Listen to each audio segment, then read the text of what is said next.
Las Vegas police said the suspect who died inside a Cybertruck outside the Trump International Hotel on Wednesday had sustained a gunshot wound to the head prior to the explosion that destroyed that vehicle and injured 7 people.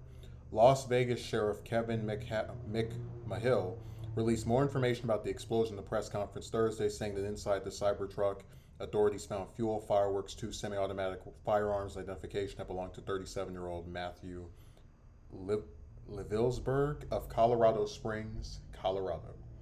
Now, further complicating this identification of this individual, we also discovered through the coroner's office that the individual had sustained a gunshot wound through the head prior to the detonation of the vehicle.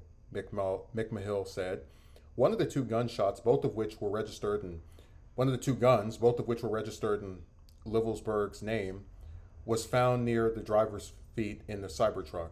McMahill said the individual was burnt beyond recognition, was believed to be Livelsberger, though DNA testing is not yet done. Kenny Cooper, the assistant special agent leading the San Francisco division of the Bureau of Alcohol, Tobacco, Firearms, and Explosives, said it's too early to tell if the material inside the Cybertruck was intended to ignite a larger explosion.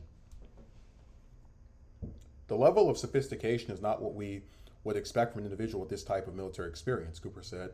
Most materials inside that Tesla were fueled to help fuel a greater explosion.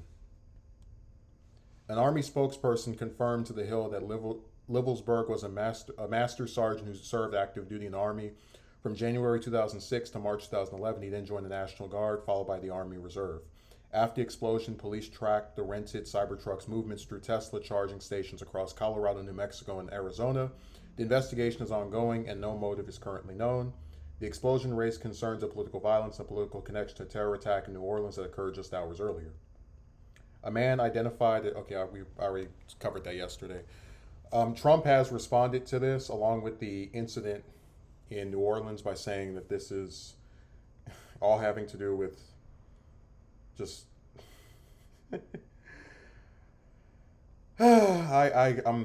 here it is, open borders. Yeah, I wanted to make sure I had the exact wording. I didn't want to just say, oh, he says it's immigration. No, there's a separate article that talks about how he believes these attacks are caused in part by the immigration policy. With the Biden open borders policy, I said many times during rallies and elsewhere that radical Islamic terrorism and other forms of violent crime will become so bad in America that it will become hard to even imagine or believe, the president-elect wrote.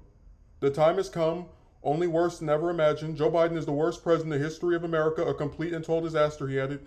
What he and his group of election interfering thugs have done to our country will not soon be forgotten. MAGA. So, I don't think the attacks are connected.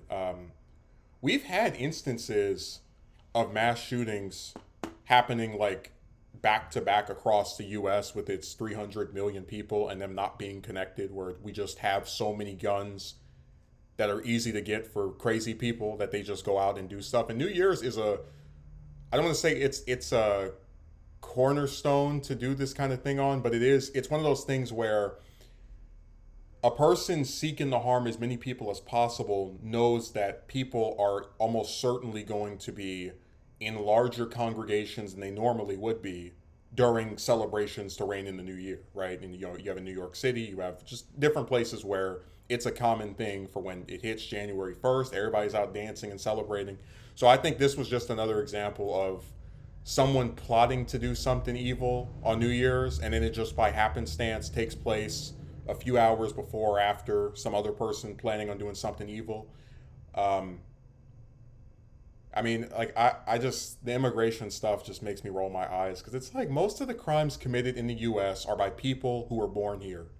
So it's whatever. It's a very scary event that, this guy with his supposed, patriotic military service decided that on the way out of existing, he was going to try to apparently take as many people with him as possible.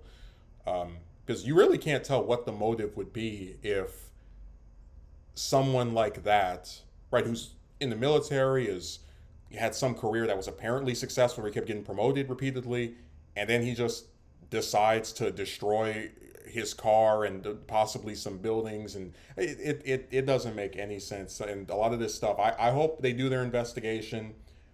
I don't believe it's going to have anything to do with immigration, but we have to keep the fear mongering strong going into 2025. We have to make everybody scared of the people that are crossing the border apparently every minute of every day, even though you're more likely to get killed by someone that was born here. But whatever.